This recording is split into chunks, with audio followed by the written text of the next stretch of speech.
You could take a 2,000 horsepower Lamborghini and take your wife to dinner in it, and she won't even know it's not stock.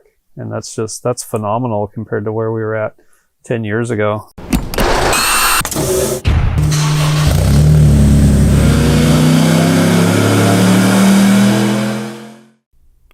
Welcome to the HPA Tuned In podcast. I'm Andre, your host, and on this episode, we've got John from John Reed Racing joining us. Now, John is a name that's a little bit hard to pin down. He's not really a big one for getting in front of media, so we're really grateful that he's taken the time out to chat to us.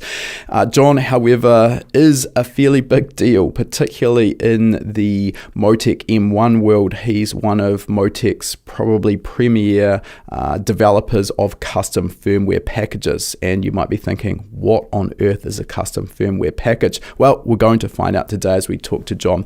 But in short, he develops custom firmware that works with the MoTeC M1 platform to run specific platforms of car.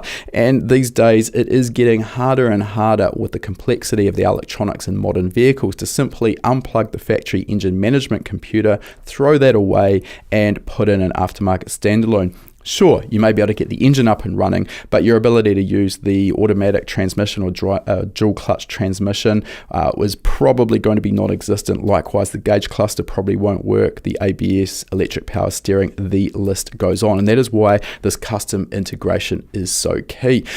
Some of the notable achievements that John is known for is his work with underground racing, specifically in their Lamborghini Gallardo and Huracan projects, as well as their Audi R8. And underground racing, one of the companies that's really paving the way with the half mile and roll race events that we see so prominent in the US. So it's a pretty big rivalry there between the Lamborghini and the Nissan R35 GTR crowds. So we'll talk to John as we go through today's podcast and find out a little bit more about what goes into the development of his custom firmware that underground racing are exclusively using. Another area that John's well known for is his work with Ryan Tuerck in the US. Ryan, no stranger to Formula D, and John has been pretty instrumental in Ryan's success there. One of the projects I'm really excited to hear running as well, which we talk about today, is the Judd V10 that was tuned just a couple of days before John caught up with us here. So probably anyone who has heard a Judd V10 sort of takes you back to that era of the naturally aspirated F1 engine, certainly an engine that is an amazing sound. So we'll find out from John how he got involved in the industry and how he's got to where he is today. Before we do that though, I just wanted to talk about one of our posts from our Instagram account. And if you aren't following us on Instagram, we are HPA101. We try and share some really interesting and educational content regularly. So I'd suggest if you want to learn more that you should give us a follow. So this is a post that I shot a photo of. It's Bo Yates' Toyota A86 drift car that we shot over at World Time Attack a couple of years back. And this runs the 3SGE Beams engine, which has then been turbocharged. The 3SGE Beams engine runs continuously variable cam control on both the inlet and the exhaust cams. This is a shot of the engine where the exhaust VVT system has been disabled using a conventional vernier adjustable cam gear. So what that allows the engine builder or tuner to do is adjust the cam timing, advancing or retarding it in order to achieve optimal results. But optimal is questionable, because what's optimal for, let's say, 7,000 RPM is probably not going to be perfect for low RPM performance. So it's really a bit of a compromise there with a conventional fixed cam timing engine. On the intake though, the continuously variable cam control has been kept. And if you're not aware of what that technology is, it means that the intake camshaft position can be advanced or retarded very quickly and continuously while the engine is running by the ECU. So we can program an optimal cam timing target to suit the current combination of engine load and RPM. And this can give a significantly wider power band, much better low RPM torque without sacrificing our high RPM performance. So essentially, in a way, the best of both worlds. So there's a couple of questions that naturally come up here, and we hear this all the time from our HPA members. First of all, how do we go about timing the cam timing originally? And this is really when the engine is being built. The next question is, once we've got the car on the dyno, how do we go about optimizing that cam timing? And we've got a couple of courses there if you are interested that will help. We do have our cam degreeing course, which is really focused on those who are building engines. You'll learn how to correctly degree the cam timing, irrespective of whether it's a vernier adjustable cam gear, fixed cam timing, or continuously variable. Doesn't matter if it's a basic single cam pushrod engine or a quad cam V12. Got a nice simple 6-step process you can apply there to your own cam timing. We also cover some of the key aspects that you need to understand, such as how to use plasticine or Play-Doh and dummy assemble your engine to actually confirm your piston to valve clearance. No one wants to end up bending a valve because your cam timing has the valves a little too close to the piston. The next course is our continuously variable cam control tuning course, and again, I know that this is an area where a lot of tuners don't really understand the process to go through, and when we break it down, it's actually pretty straightforward. This course is perfect for those tuning engines with full continuously variable cam control, but we also cover switch cam control systems such as Honda's VTEC, Nissan VTC, and a number of others. You can find both of those courses at hpacademy.com/courses. And as an added bonus, as a listener to this podcast, you can use the coupon code podcast75. That's going to get you $75 off the purchase of your very first HPA course. And we'll put a link to those courses in the description that you can follow if you want to learn more. All right, with our introduction out of the way though, let's get into our interview with John. All right, welcome to the podcast, John Reid. Thanks for joining us today. And I know that you're pretty fresh off tuning a really exciting project, which is the Judd V10 in Ryan Tuerck's drift car. Give us some insight. Does it sound as amazing as you'd expect? It does. We were joking when I was down there that this is probably the most exciting, 600-700 horsepower I've ever worked on, or at least since the beginning of my career when that was still a cool power level. Yeah, it sounds fantastic. It's just unreal.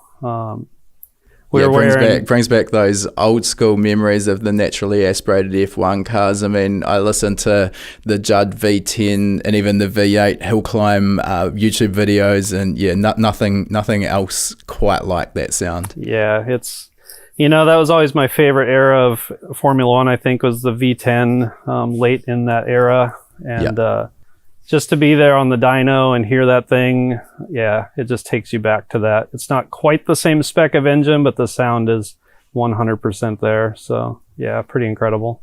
Yeah. All right. Well, we're going to talk a little bit more about that Supra and the Judd V10 as we go, but let's kind of rewind the clock a little bit and get a bit of insight into how you've got to where you are in your career. What's your sort of background that got you into tuning, wiring, and everything you're doing now? I always hear a lot of other guys say it too. I think I started tinkering at a pretty young age, always wanting to take stuff apart. Moved into dirt bikes and playing around with two-strokes and stuff. And it moved into me not really knowing what I wanted to do and not really being super interested in school. And sure. I was like, well, I need to make a living doing something. I kind of like this car thing. And I went to trade school, community college, and got, just a 2-year degree in automotive, and went to a dealership. And I kind of thought that's where it would end, I guess. I didn't really have a plan past that. Okay. The dealership I got into was Toyota, probably 93, 94, which is where the Mark IV Supra came out, or when it came out. And I had a big interest in that kind of thing. And dealerships, nobody likes to work on the hard to work on stuff. When you can work on Camrys and things like that, nobody wants the twin turbo Supra. So I immediately got a lot of those and connected with owners of those. And that's kind of where it started for me. So now there's a bit of a disconnect though between being an automotive tech and then diving deep into the world of ECU tuning. So how did you kind of join those two dots? That kind of happened a little gradually. It was I got to where I was helping owners with their cars, like I say, Supras, MR2, of course, and primarily to begin with. And people were doing little piggyback mods and typical bolt-on stuff back then. What really opened the door was one of my customers who became one of my friends and then future owner of the first shop I worked at, bought one of the first AEM plug-and-plays for the Supra. Standalones weren't super common then, and we just kind of together started messing with it. He was a computer guy, very sharp. I knew a lot about cars, and we kind of, between the two of us, we had quite a bit of success getting that car up and running when many people were struggling with that ECU and platform. And it took off from there faster than I would have ever imagined. Now, if we look at that Mark IV Supra on today's standards, it's a pretty basic package in terms of there's not a lot of engine technology. There's no continuously variable cam control, well, at least not on the non-VVTi version. Right. You know, it doesn't have CAN bus. It's not a complex platform. Yeah. What were the struggles that you were seeing others having with the tuning on the Mark IV? Just looking back, it was just everything. Like even myself, I put myself in that category of, I remember spending a week messing around off and on, just trying to make the idle correct and simple things like that. You know, things that now would take two minutes, you know, and just working through that. And I don't remember exactly, but I'm sure there was, you know, teething issues with the ECU. It's normal when something's new like that. But people just couldn't even get their cars running. And it's when the forums are big, and we had a running driving Supra on this ECU, and that seemed to put us in a fairly small percent bracket of owners, and the car was doing quite well. So immediately people were wanting to fly, you know, hey, will you fly to work on my car? Like, what? Like, so what do you mean? At this point, do you consider yourself a tuner, or is there a bit of imposter syndrome creeping in at this point with people asking you to fly around the country? Right. Yeah. I don't know. I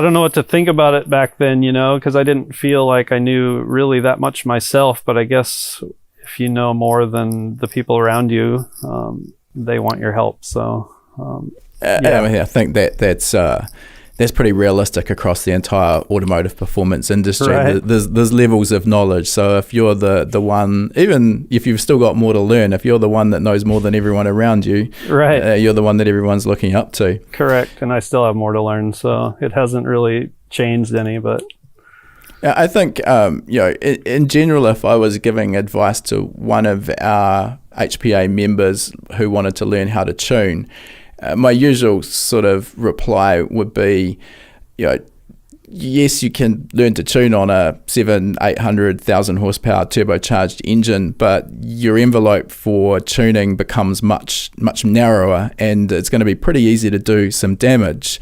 And you're probably much better to get started while you're just getting your feet wet and learning how the ECU works and manipulating the software to get stuck in on a relatively low-powered, naturally aspirated engine where it's going to be difficult but not impossible to do damage. You went about this the other way. So yeah. What would you say about that? Was that a steeper learning curve? It was. It was. We broke surprisingly few parts, though, in the beginning. Maybe it's the 2J engine's just that good, that robust, that it survived our early attempts at tuning. But we already had some experience messing around with the piggybacks and the pitfalls that come with that. And so it wasn't completely flying blind as to maybe what we wanted to see, you know, air fuel and timing and boost levels and stuff. We just suddenly had way more control. Yeah. So it was a reasonably smooth learning curve in the beginning. And like I say, the Supra is super simple and quite tolerant. It's 5, 6, 7 horsepower, whatever was the thing back then. So it went surprisingly well. So okay. Now, in terms of the tuning that you were doing back then, are you doing this on a dyno or is this street tuning stuff? Some on the street, some on a dyno. Yeah.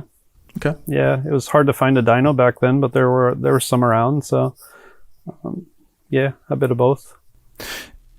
Looking at what you had available to you in terms of tools back then with that early AEM standalone ECU and the tuning tools, your wideband, etc., that you were relying on versus what we've got now, what's the sort of the highlight that stands out to you as a big advance? It was not bad. It was such a leap forward from what we were using before the standalone and before the wideband that felt like the biggest leap of all. The things we have now are obviously better, but it doesn't feel like as big of a leap on that particular platform as the leap to a standalone was for those cars. Talking about that, sort of before we go any further, I kind of started with a few Hondas as well, with piggyback sort of VAFCs, etc. Very simple devices. So is this what you're sort of talking about with piggybacks, or is it a little bit more complex? Where were the limitations and sort of what couldn't you do with the piggybacks you had access to? Yeah, these were the piggybacks like the VPC and the SAFC and things like that, where they're just signal fakers, and yeah, especially on the Toyota platform, it seemed like the reflashing wasn't even a thing. Still really isn't on many of the Toyotas compared to, say, a Honda or something. Definitely. Honda and things like that. But yeah, mostly those signal fakers, which leave a lot to be desired. And so just getting a standalone in the car was just a complete revelation of control and power. Yeah. Versus what we had. If you're, say, in a Honda doing Honda and moved to a standalone, I don't think it'd be like nearly that big a step, or at least it wouldn't feel like it at first. No, I think it's fair to say a system like Honda actually gives you a huge amount of control over what you want to do with the engine, as well as additional functions that were never there in the factory, and you definitely can't say that for every brand. And as you say, I'm not sure if there's a hardware limitation. That's not really my area of expertise, but it does seem that in the mainstream at least, Toyota and reflashing have not been good friends. There's not a lot of options for some of those earlier Toyotas like we see for other popular JDM vehicles that are modified so prevalently. Yep, correct. All right, so moving on with your sort of advances in technology, you're now firmly a MoTeC guy using this M1 platform, and you're developing your own firmware for this. So just in a very brief sense, for those who maybe aren't too familiar with how the M1 platform works, can you sort of talk about what that is, what their production firmware packages are versus what you're doing? Sure. So the M1, like any ECU, requires firmware to work. And in the past, with any ECU that we would buy, typically AM, MoTeC, insert your favorite brand there. You buy the ECU, it comes with firmware, and those firmware contains features that the manufacturers put in there, and that's what we used to tune with, and that was always sort of the end of the story. Yep. So you're limited by a function that the ECU manufacturers developed, and however they thought, for example, boost control should be done, that's what you're stuck with. Correct. And I mean, there's probably pathways at some level that you can beg the manufacturer for a change or a different strategy or a different feature, but they can't just do that for everybody. And it was really hard to get changes. So everybody just used what was there. MoTeC came out, to back it up a little bit, the M800, the gold box, they came out with a pretty cool setup where you could have these tables, but you could select for the axes from any of the available channels in the ECU. So you could kind of build these tables, and that was revolutionary at the time. When I first got to play with that, I'm like, wow, this is a game changer to just have that kind of flexibility to do these things, because you could build one table with a set of axes, have the value coming out of that table feed into another table, and you could get quite creative with it. It was really cool. And then the M800, of course, is getting older, and their new ECU line's the M1. Where the M1 really changed the game was Sure, you can buy an M1 and you can buy firmware for it from MoTeC, fairly generic. They call it GPA, GPR, just general purpose racing, I believe that stands for. Yeah. And it's kind of like buying a normal standalone. It's very well featured, but that's just their sort of default firmware. Yep. However, they allow end users, if you buy the right licensing from them, you can make your own firmware for these things. So now, not only do we have like the ability to do the flexible things like we used to be able to do with the M800, we can just write our own firmware and make our own strategies and make the firmware look and do whatever you want. And yeah, absolute game changer there. So. To take one step back, and this was my experience coming from the 100 series ECU, the gold box, which I used extensively in my own Evo drag car. And as you say, the flexibility with the tables and the axes, and you could, within reason, just about do anything you wanted if you're a bit creative. And sometimes there's a few workarounds there, but quite flexible. Right. Yeah. And then stepping into this new world of the M1 with MoTeC's production firmware.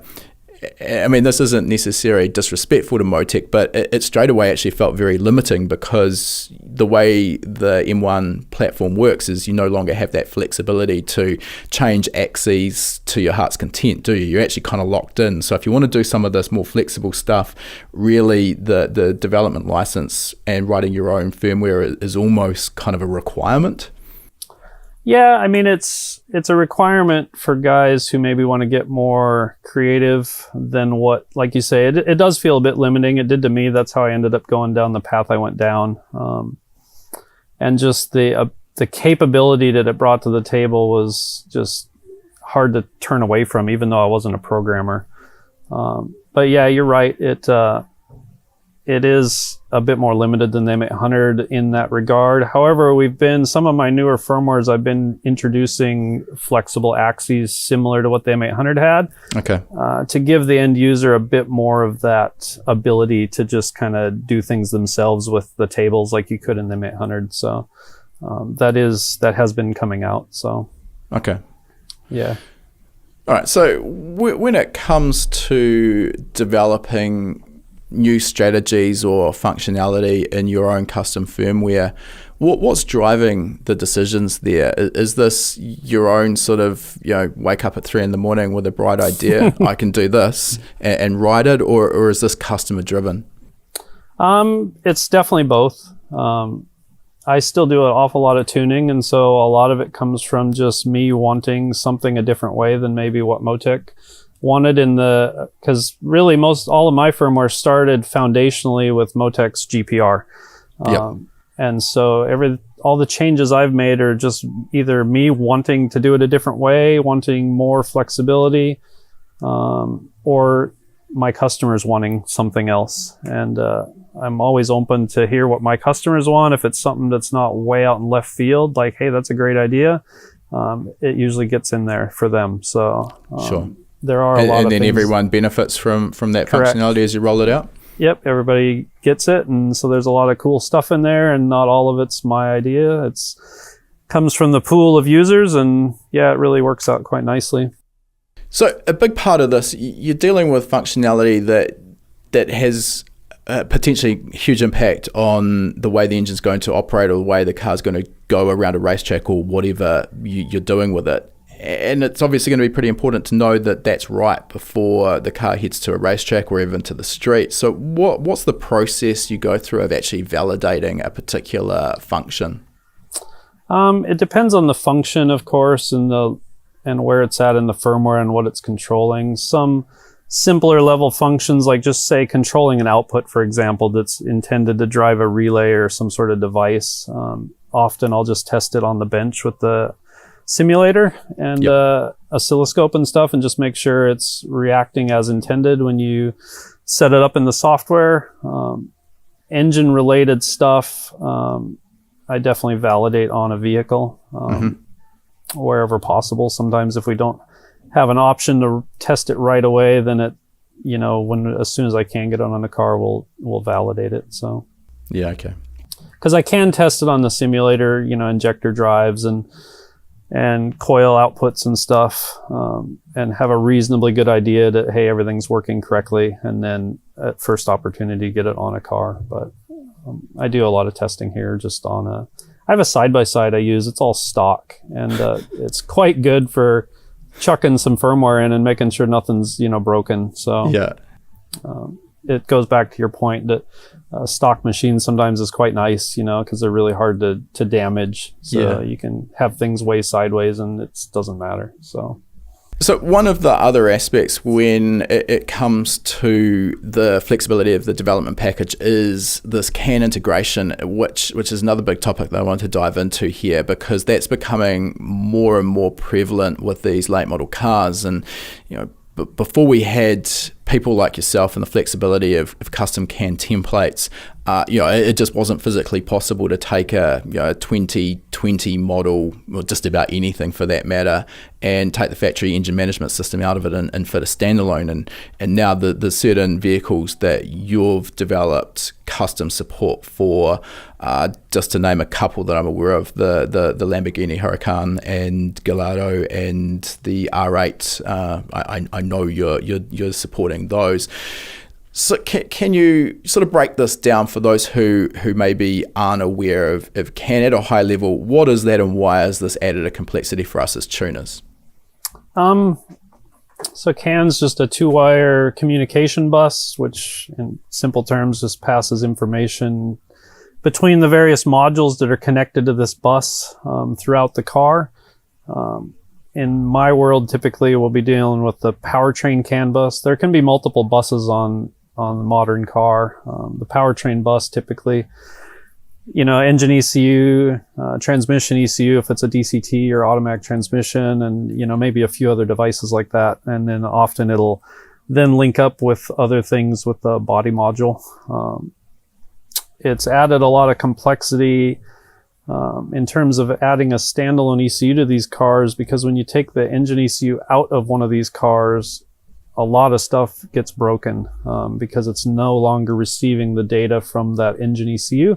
Yep. And so your dash doesn't work, your transmission doesn't work, the car is broken at that point. So you might be able to get the engine to physically run, but you're not going to be able to select gears. You're not going to have RPM on the gauge cluster, for example. Yep, exactly. And I remember when I first got started in this business, getting an engine up and running was like the big thing when you do a standalone. You get all your things populated, and it wasn't quite as easy then as it is now, because now if you put your injector data in and your set up your sensors, enter the engine displacement and set your fuel type, the thing's going to start. It's not even, it's like cheating now. Before you had to have things a little bit more right, and maybe there's a little bit more fiddling around. Now, starting the engine, like I say, is probably the easiest part of the whole task. It's it's an afterthought. Now it's getting this integration figured out. So like you say, when you do start the engine, you can see the tach move, and the transmission will go into gear and things like that. So what's your process? How does this start, and what's the sort of time that's involved in you reverse engineering all of these messages on a complex late model car? Yeah, it depends on how complex the car is. I mean, and I don't think of myself as being the fastest at this either. I know some other people that are much faster at it with backgrounds in computer programming and stuff. But I've had some that I've done in a week or two, the complete car. And I've had some that have taken months to fully sort and resolve. And that's not working, 8 hours a day, 5 days a week on it. But it's going and gathering CAN data and sifting through and trying to reverse engineer what it is, and then coding it in the M1 and getting the M1 in the car, testing it and figuring out what's working, what's not. Go back to the stock ECU, reevaluate the things that aren't working, try and decipher that data. It's hard because there's no roadmap for this. There's no support from the OEs, of course. They don't probably want us doing what we're doing.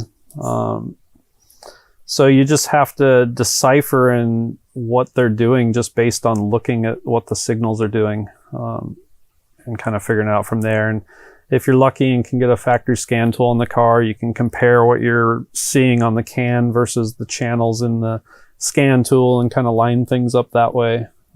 Because again, for those who aren't maybe familiar with this, you're not looking at some raw data and you've got engine coolant temperature on the CAN bus represented as a number that we may expect to understand, maybe 80 degrees C if we're here metric. That's not what we're looking at. You've got a raw hexadecimal number, and then there's scaling that goes into getting that to engine coolant temperature. So it's not going to be necessarily obvious when you're looking at the raw CAN bus data that the byte that you're looking at is actually engine coolant temp. Is that fair? Yeah, it definitely isn't obvious because you're just looking at a stream of CAN data, but you can eventually, for instance, find the coolant temp, say, okay, I know this byte is coolant temp, but the number still makes no sense to me. Like the coolant's 80 degrees Celsius, but this number is some other number. So then you got to figure out the scaling that the OE has used before they've broadcast that value out on the can. And that's where the scan tool comes in, because then you can actually see what the number is digitally. Correct, and can compare that to the raw hexadecimal number and do your scaling to kind of work it out. Correct, yeah. And then once you have that all figured out, it's like, okay, coolant temp is this byte and this is the scaling, then we can code that into the M1. So now the M1 can broadcast coolant temperature in the correct byte location and with the correct scaling, and suddenly your coolant temp gauge works, and potentially other things. So, and that's probably literally one of the simplest parameters or channels that exist. So we've given a really very, very simple aspect. But you mentioned DCT, dual clutch transmission, auto trans I don't deal with too much, but I can only imagine the complexity is very similar. And with those sorts of transmission control modules, there's torque requests going to and from. The transmission control module will request a torque reduction maybe on an upshift, and the ECU has to sort of report back that it's done what it's requested. So, I mean, where do you even start with this? How do you get that right? I usually start, I like to just data log the stock ECU sometimes, just look at the raw CAN. And what I've been doing lately that's made this more efficient is I actually wrote a firmware for the M1, and I use the M1 as a CAN logger. So instead of using, say, a PCAN or some sort of traditional CAN sniffer and dumping a bunch of hex into an Excel sheet and trying to deal with it there, I just use the M1 to log the CAN, and then I just look at it in i2, and so I can look at it graphically much better than in Excel. Sure. And you'll start to see the patterns and stuff, and the more you do it, the more you start to recognize. You'll see a signal and it's like, oh, I know what that is, I've seen that before. Right. You may not know what the scaling of it is yet, but you just recognize the patterns. You can see it, hey, that one must be the engine's torque output. And this one, it's changing on a shift, and just by the way it's behaving, that's surely must be the torque request from the transmission. You can see the reduction on the shifts and things like that. So I start very broad, and then you just keep data logging and keep reviewing it, and you start to pick off, hey, I know what that one is now, I know what that one is, and you start to narrow it down. But yeah, using the M1 was a big game changer for me. It just made it a lot easier. I'm not a big Excel guy. I'm not super proficient at it. I can use it. But getting the data into i2 made a huge difference. So, yeah, I can only imagine.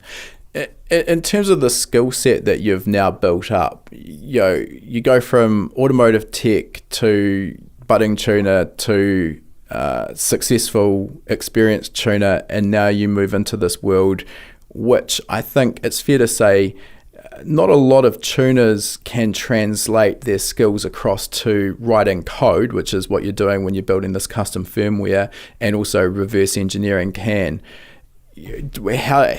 How did you build that skill set, and where did that come from? Or do you see any sort of correlation between tuning and these other two skill sets?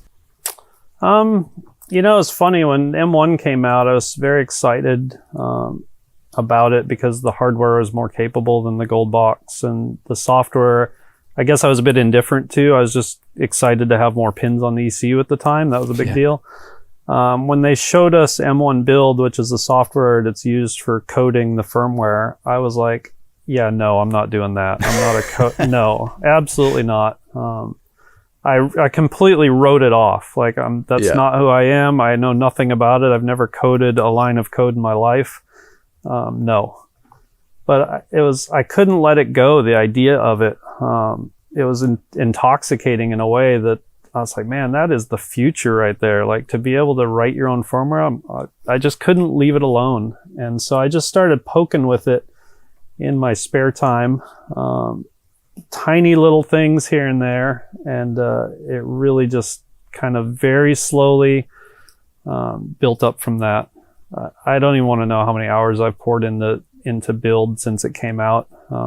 I don't watch much TV or anything like that. I'll be at home on the couch relaxing, and I'll just have staring Build into the Matrix. Yeah. So, just an awful lot of time put into it. So I think I just relate it to my experience with Build, and I mean, it's definitely nowhere near the level you're at. But I think I'd say to a degree, necessity is the mother of invention, and much like yourself, when we first got our hands on an M1, I wanted flex fuel, and MoTeC did not offer flex fuel.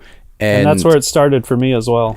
I was like, I'm going to figure this out. Right. And to give some background for those who are sort of maybe coming at this and thinking, is this possible? I started with my degree in information engineering, which involved a bit of coding. And I got into my first lecture on that, and my eyes glazed over. I'm like, nah, this is not this is not me at all. I cannot get my head around this.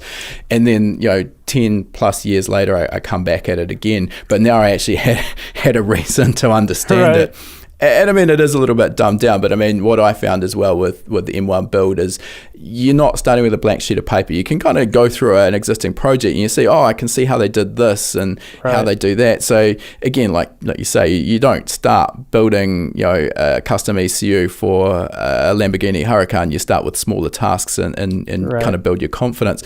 I'd say that I'd be pretty embarrassed probably for anyone who actually knew how to write code to see anything I've written. It's probably a pretty sketchy way of getting the job done, but it worked, and I had flex fuel out there before MoTeC did, only for my own personal benefit, and I felt pretty good about it.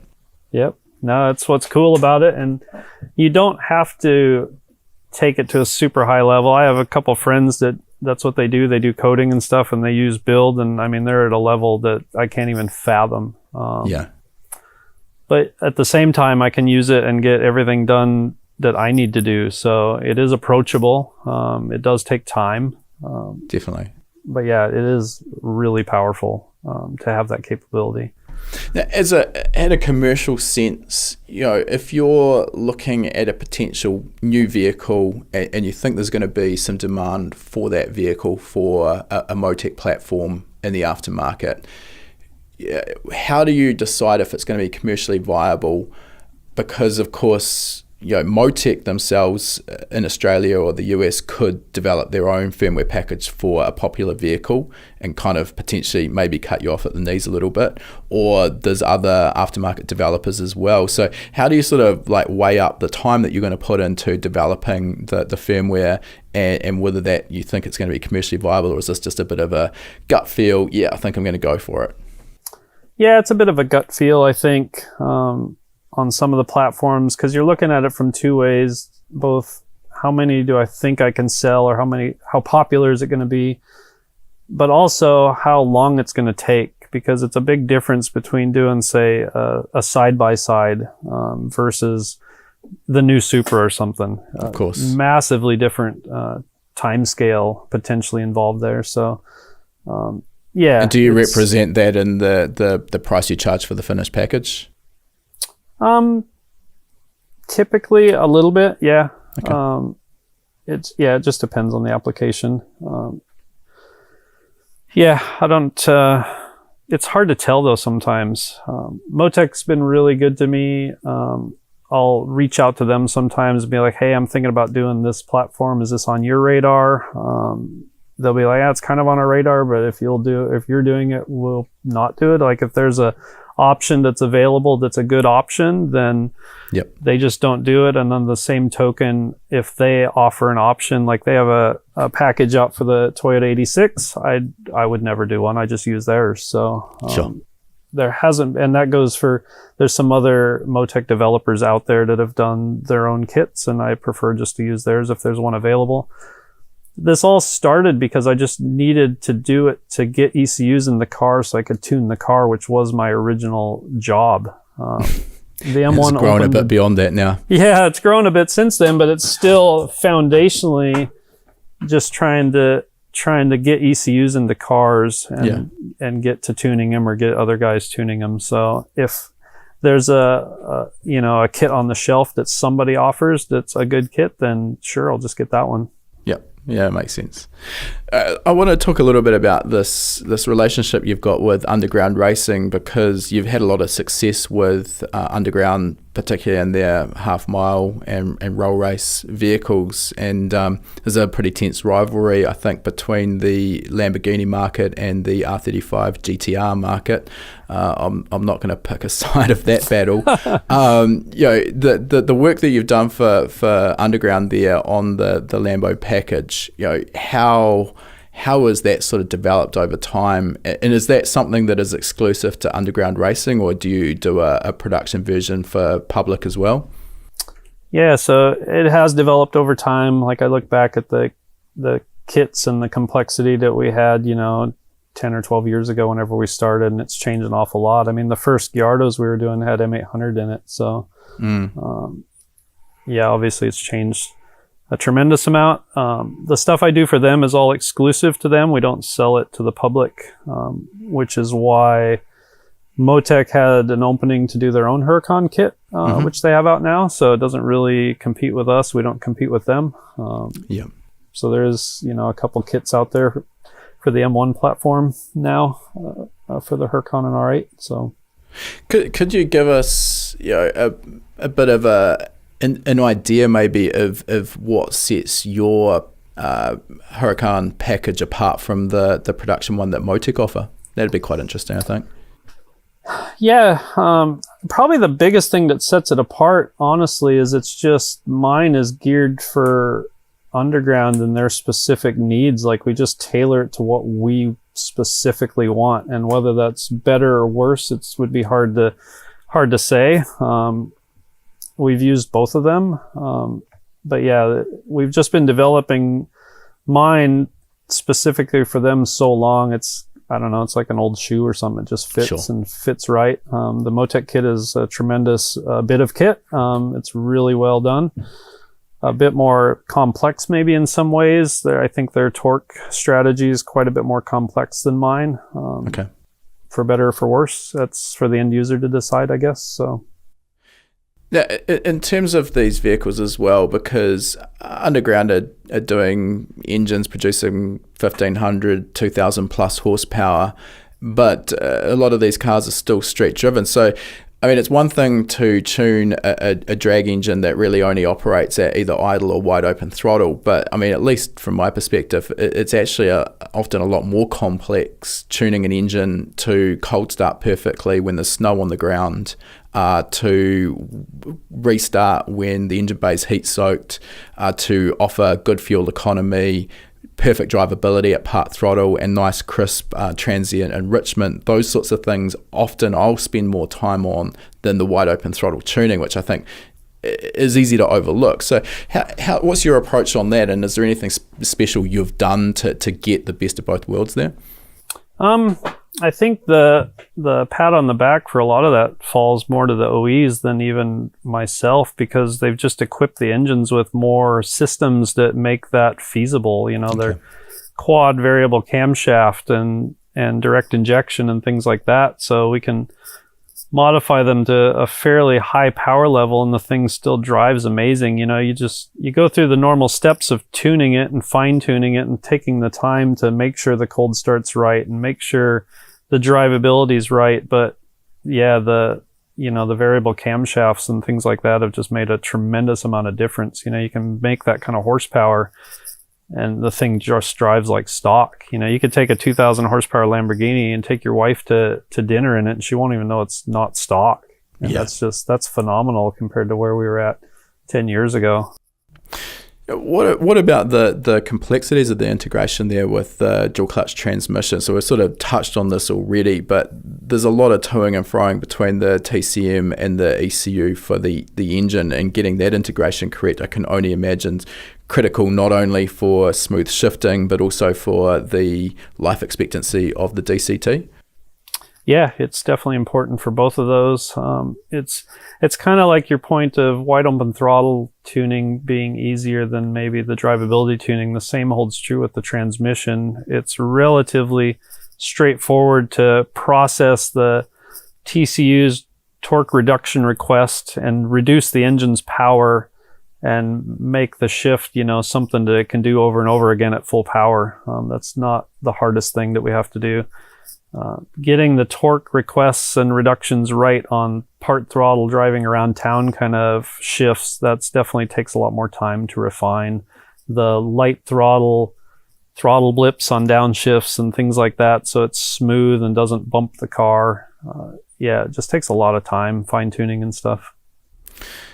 In terms of that torque reduction, so what strategies are you using there? I mean, I'm guessing you can close the throttle or retard timing or fuel cut or ignition cut or some combination of all of those, and some are going to be probably smoother and some are going to be faster in a drag racing sense. So how do you decide where you're going there?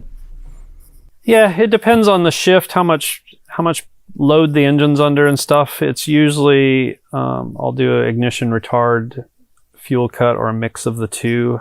I tend to stay away from closing the throttle most of the time, just because it tends to not be the fastest thing in terms of power reduction on a shift. Sure. And then it slows the turbos down. So not then ideal. You've got for the what delay when you get back into the next gear to get the turbos back on boost. Yeah, the ignition retard is probably the fastest acting one that I use. I don't use the ignition cut as much. Okay. On the DCT stuff. And on that note as well, you've got a separate transmission control unit, TCU, you've mentioned there, which is controlling the transmission and the shift and the pressures, etc. Is the programming required on that separate to the ECU as well, when obviously some of these vehicles with 2,000 plus horsepower are probably far from a standard transmission? How does that all get dealt with? Yeah, it does require programming the TCU to get the most out of it, when you're changing, clutches and things like that. It goes to, I guess it takes a village. I don't do any of that kind of reflashing of OE modules or ECUs, so there's other people that do that underground. Right. It's Casey, one of the owners. He does all the TCU reflashing, so definitely a team effort in making those cars do what they do. Now, we've seen you at the likes of Texas 2K back before the world went crazy and we were allowed to travel, which was great. And these cars are so fast, and I'm guessing probably at least in the first half of a track, probably have got more power than you can put to the ground. Is power management a challenge, and sort of what are you doing in terms of optimizing the car in an event like Texas 2K? Yeah, power management's definitely a struggle because it's definitely a balance. As you get into bigger turbos and stuff and lower gears, it's harder to get the turbo spooled.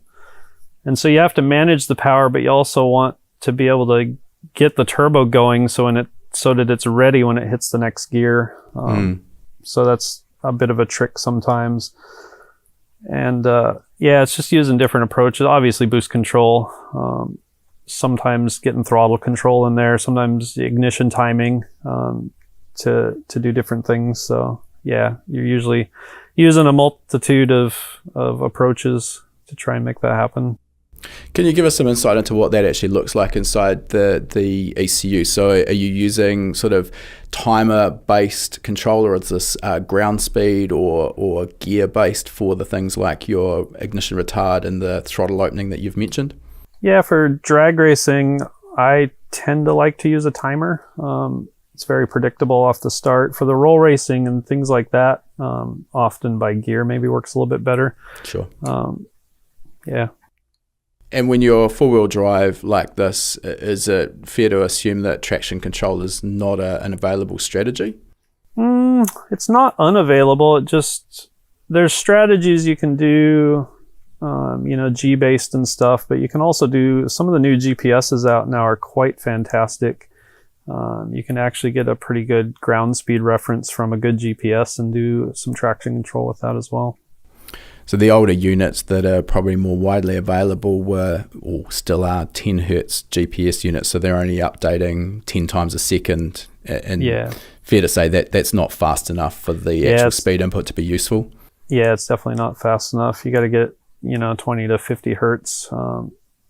And the speed number is one thing, but those higher end GPSs definitely bring other things to the table to where the signal is just vastly superior to what you get with that cheap unit. But yeah, you can do some cool stuff with one of those GPSs now. And the other option that I guess is available is sort of profiling the run versus drive shaft speed, measuring that and then profiling that to a theoretical perfect run. So if there's a jump in drive shaft speed, that means that the car's broken into wheel spin. Is that a technique that you like to use, or not so much? No, I do like to use it. I use it quite a bit drag racing. The nice thing about that is if the car's carrying the front tires a bit, it doesn't matter. Because if you're allowed to use a traditional traction control and you're looking at the front wheel speeds, it all goes out the window and the front end comes up. So definitely. I do like the drive shaft speed profile. Kind of makes a little nice safety net you can have. If it blows the tires off, you can still catch it. So, and a lot of drag racing doesn't allow wheel speed sensors, at least, not front ones. So in that case, you can still have that as an option. Now, I've talked to a few people in the past who build the likes of Pro Mod drag engines who are, how to put it, maybe a little bit shy of using things like ignition and fuel cuts at very high specific power levels because of the potential to do damage to the engine. Do you sort of buy into that theory? Is that something you've seen, or not so much? No, I definitely buy into it. Some engines are more easily damaged by that than others. It's definitely a thing. Some engines are very sensitive to it. Others, it doesn't seem to phase them at all. So I feel like that's a situation where you really need to know your engine. If your engine builder doesn't like what you're doing, maybe he's seen some stuff in the past on that particular engine and you should probably heed his advice, type of thing. So yeah, definitely something to at least think about if you're getting super aggressive. Yep.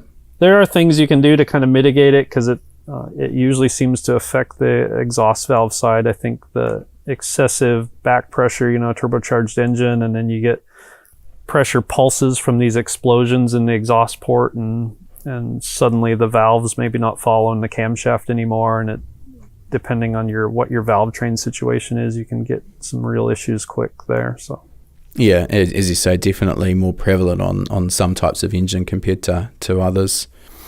Now, when you're at an event like Texas 2K and you're trying to optimize the car, when the car goes down the track and it comes back and you download data, what are you specifically looking for to decide what changes you're going to make for the next pass?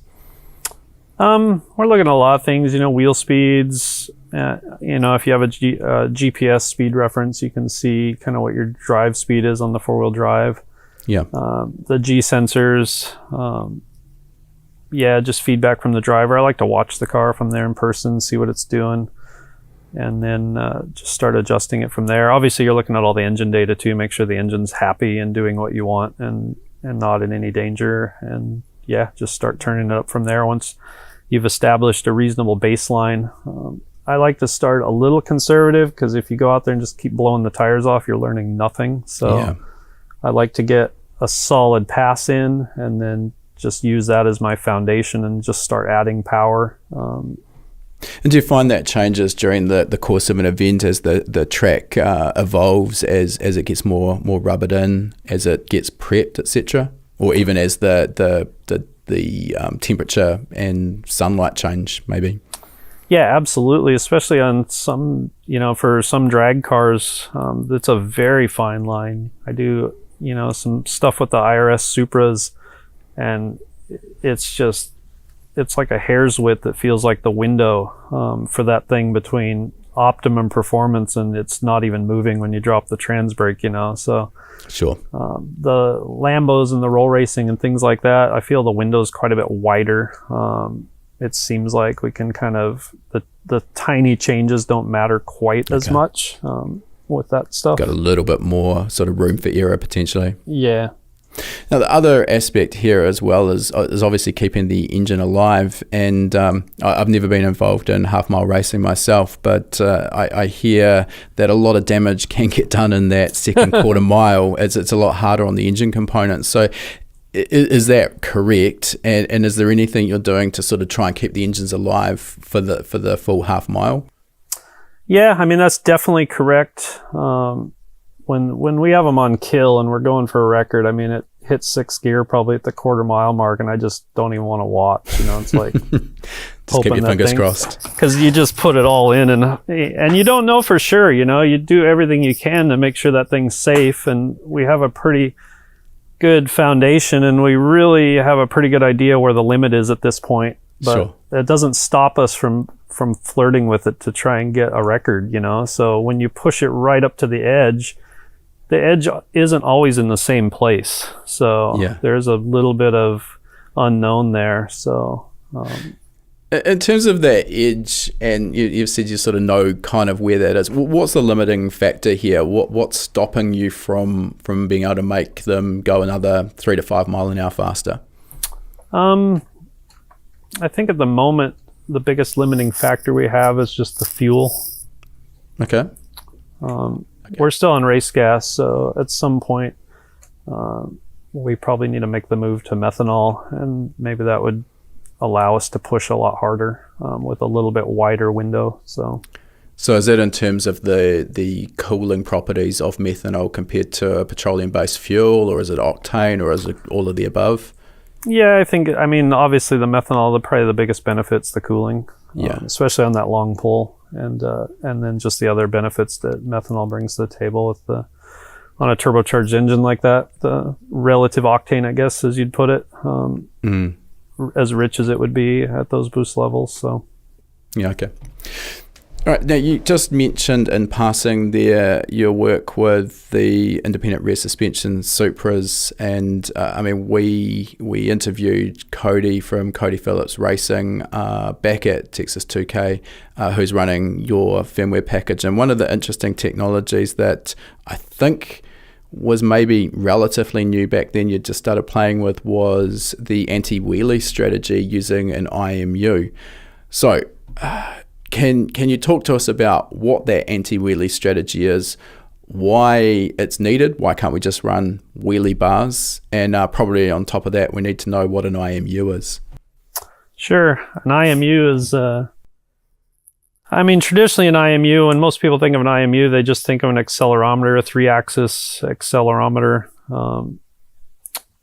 But we have some newer IMU devices out now to take that quite a bit higher step, and they'll actually internally generate things like pitch angle and roll angle and things like that, which is pretty phenomenal.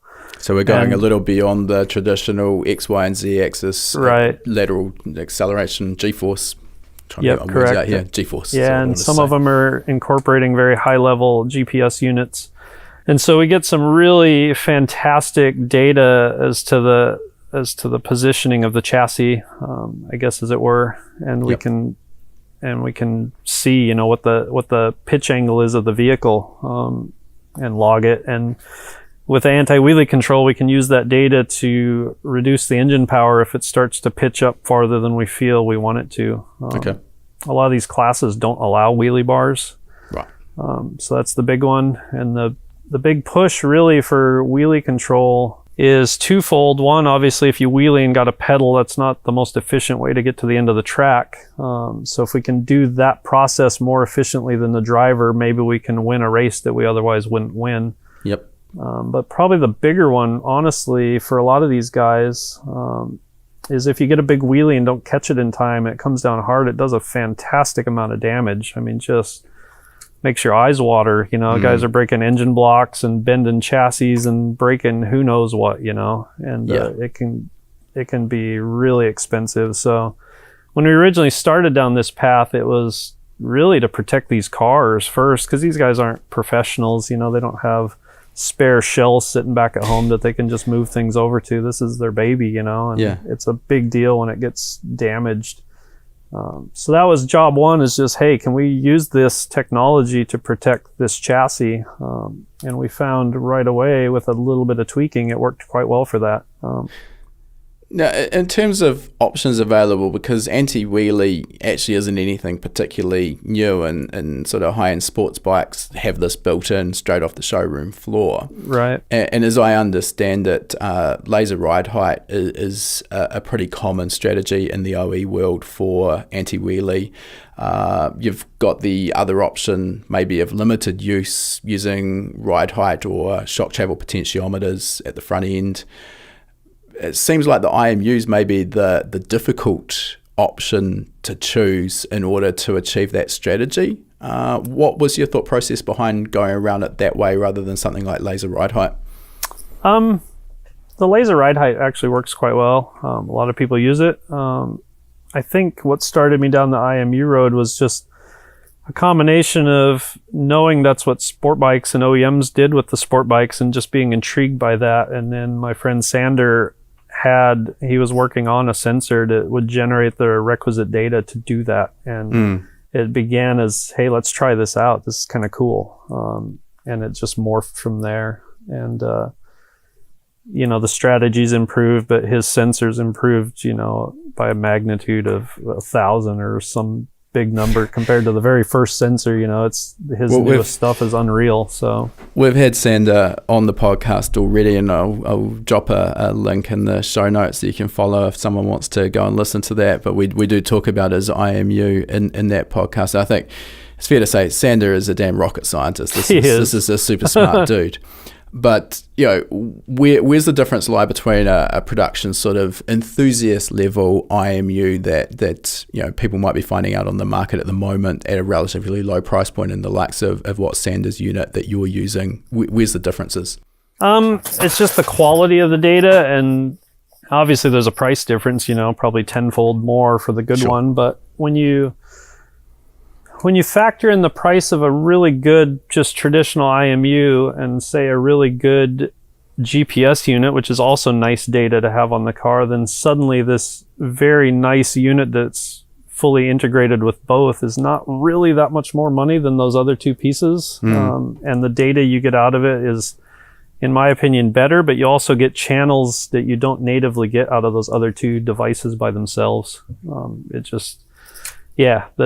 It's just incredible what it outputs, and you can just put that data to work in your firmware strategies, or if you just want to data log it, that's fine too. So what are you sort of doing there then? You can just target a particular front ride height, or pitch angle, I guess is what we're actually talking about here. You can target a particular pitch angle, and then you've got a closed loop strategy for power management or torque management in order to just ride that.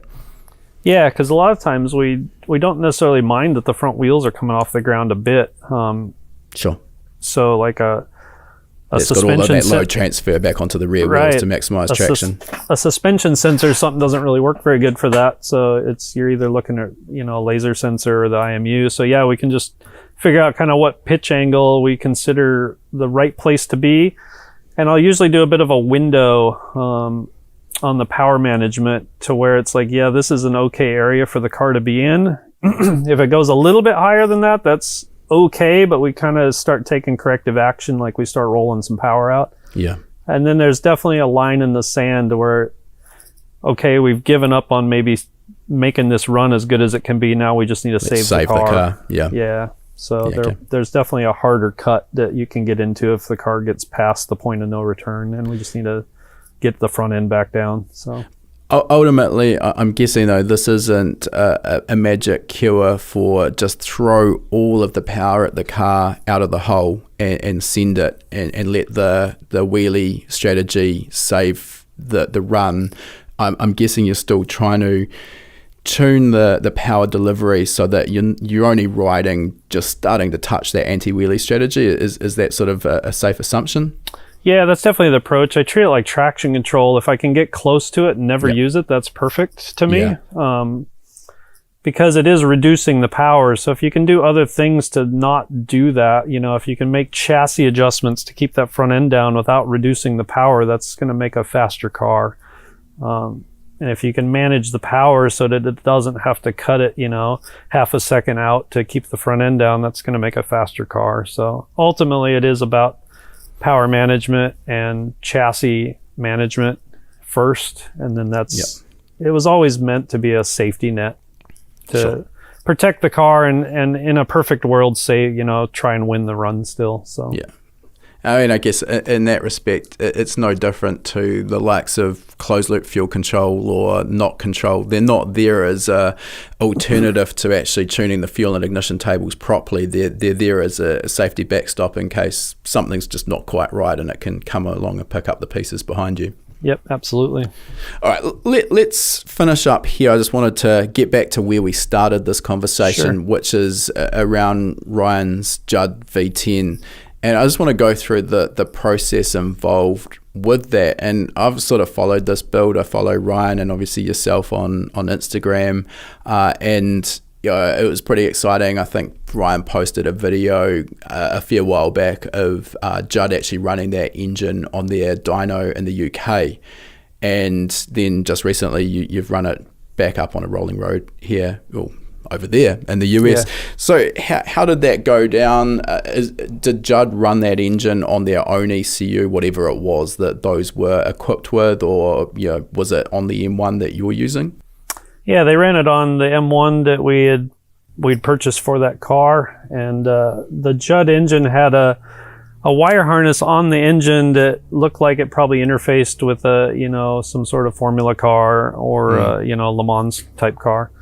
And I built a very quick interface between that harness and the M1 ECU and shipped that over to them, and loaded the ECU up with the firmware we're going to run. And then, we ran that on the engine dyno.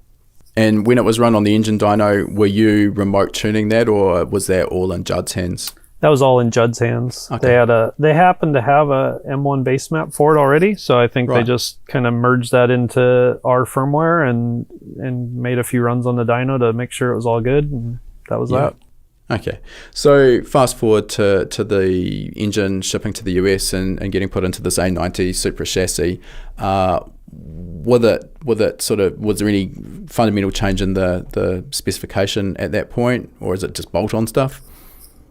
No major change to the engine itself. We did convert it to drive-by-wire upon installing it into the Supra. That was always part of the plan, so we could have some proper downshift blips with the sequential trans. And of course, a different exhaust system than was on the dyno. It's got a full exhaust out to the back of the car. On the dyno, it just had some basic headers on it. So those are probably the two main changes to the engine specification.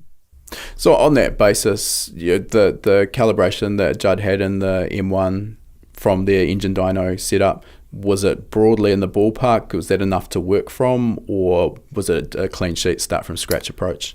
No, it was broadly in the ballpark. There's places where it needed more fuel, places where it needed less, and it's likely just the change in the exhaust system that made that necessary. But it was quite good right out of the box. So. And then we did a fair bit on the dyno even of just kind of drivability tuning, kind of cleaning it up. I think the use of the car is going to be a bit different than probably what they would normally use it for. So some of that part throttle stuff's a touch more important for what we're doing. But we just cleaned that up a little bit. But it was good.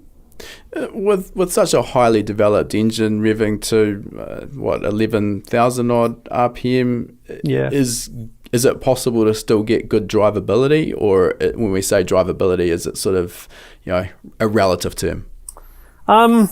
It's a bit relative, but we were talking about it. It's shockingly good. Okay. We're idling the engine around 2,200 RPM, and it sounds so tame at idle. And the drivability is really good. It's a little touchy sometimes, especially on the dyno. Like if the car starts lurching, the throttle is so responsive that you can kind of get into a bucking situation. But if you can avoid that, it's surprisingly docile. Okay. And drives quite good. The injectors are spraying in above the slides, and you can just sit and watch the fuel getting pulled around the slides at idle. And I'm like, how does that even drive as nice as it does? It's quite good. Are we allowed to get some insight into the numbers it produced? Yeah, so we weren't able to rev it all the way out quite yet on the dyno. We got a bit of a mystery issue with the drive-by-wire, potentially vibration induced, but it made, I think, right at 640 at the tire, revving the 10,500. The power's still going up, so I think it's probably going to do 650, 660 to the tire on the dyno, and it did 750 at the engine at Judd. So that's insane. I definitely can't wait to hear it. Yeah, it's fantastic. So now, a lot of the tuning that you're involved with, you do remotely. This one, you actually flew to the dyno facility and did it in person. Is that just because you wanted to hear it firsthand, or is there a reason? Shamefully, that was a big part of it. It would have been a very easy one to do remotely, but I just wanted to hear it. So okay. I hadn't gotten to hear the car run in person because I did the startup remotely, and I didn't get to go to Judd with Ryan. So you're really drawing the short straw here the whole way through. Yeah, I was. So I was very keen to jump on an airplane and hear it on the dyno in person. So I don't think anyone would hold that against you. All right, look, I think we'll get on towards wrapping this up here, John, as I do appreciate your time. And there's two last questions that we ask all of our guests. The first of those is, given your success in the industry and the reputation you've built up, if you could give any words of wisdom to a younger version of yourself, or someone looking to maybe get into the industry and get to where you've got to, is there any advice you could give to potentially fast track that career path? Yeah, I mean, I do have guys ask me this, and it's hard to point people maybe in a direction that's as straightforward as, say, if you wanted to be a doctor, nurse, engineer, pick a career. This one's a little bit harder. To promote you guys a bit, my two answers to them are, the product you guys offer is fantastic for training, and then I feel if you want to do tuning and stuff, it's take your money and spend it on like stuff you offer, and then buy a standalone and just put it in a stock car, and then with those two components together, you can go far. I think it's better than a lot of other things that you could maybe do to try and get into this industry. Yeah, I mean, obviously we back ourselves with the courses, but do appreciate the props there, John. But I think the two components there do go hand in hand. What I created, or we created through HPA, was essentially the information that I was missing when I started my career, and I kind of had to learn it all the hard way. And I think what we've done with HPA is created courses that will fast track that journey and help avoid the pitfalls and mistakes that we all make when we're learning.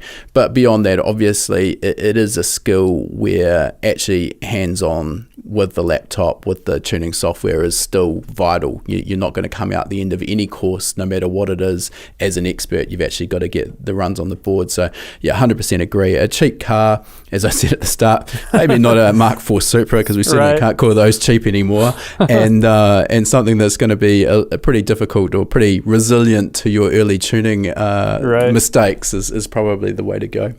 Yep. All right, and last question for today, John. If people want to follow your journey or reach out, how can they do so? Where are you at? You can go to my website, johnreedracing.com.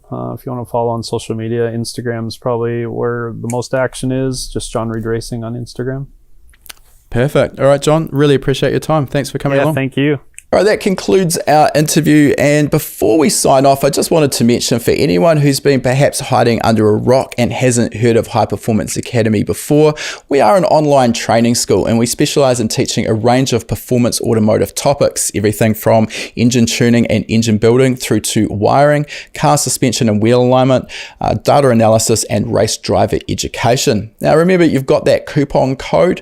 You can use podcast75 at the checkout to get $75 off the purchase of your first course. You'll find our full course list at hpacademy.com/courses. Important to mention that when you purchase a course from us, that course is yours for life as well. It never expires. You can rewatch the course as many times as you like, whenever you like.